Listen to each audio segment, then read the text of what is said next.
প্রিয় দর্শক, আমি যে হোটেলে ছিলাম সেটার নাম হচ্ছে সুভদ্রা। আমাদের এটা দ্বিতীয় হোটেল বলা যায়। আমরা প্রথম যেদিন এসেছিলাম সেদিন কিন্তু অন্য হোটেল বুকিং করেছিলাম। আমাদের পছন্দ না হয়, সমুদ্রের নিকটে না হয়, সেই হোটেলকে আমরা বাদ দিয়ে এই সুভদ্রা হোটেলে আমরা উঠেছি। এখান থেকে সমুদ্রকে দেখা যায় অতি সহজেই। 3 তলায় আমাদের হোটেল। দেখুন, এখান থেকে সমুদ্রকে অতি সুন্দরভাবে উপভোগ করা যায়। এই চেয়ারে এখানে আমরা বসেও অনেক সময় কাটাতে পারি। আমার খুব মন পছন্দ এটি। দেখুন সমুদ্রকে কত সুন্দর দেখা যাচ্ছে, কত নিকটে দেখা যাচ্ছে, এবং সমুদ্রের হাওয়া এই বারান্দা থেকে আমরা পাই।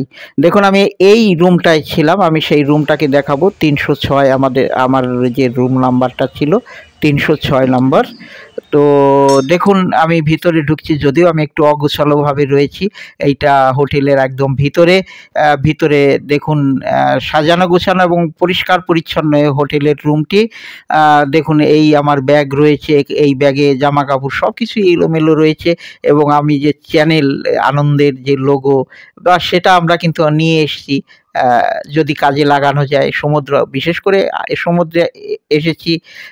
এই টিভি রয়েছে, আনন্দ বিনোদনের জন্য সব রকমেরই ব্যবস্থা রয়েছে।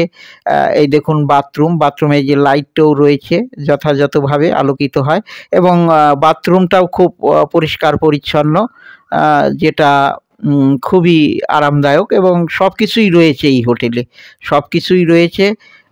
দেখুন, খুব সুন্দর।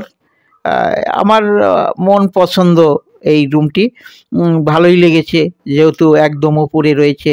একদম উঠতে একটু যদিও অসুবিধা হয়, তা আমার যে বয়স, এই বয়সে আর অত অসুবিধা নেই। ওই সমুদ্রই দেখা যাচ্ছে, আর আমি এই বারান্দায় বসে বসে সমুদ্রের হাওয়া সকালবেলা খেতে পারি, বিকালবেলা খেতে পারি, রাতের বেলাও খেতে পারি।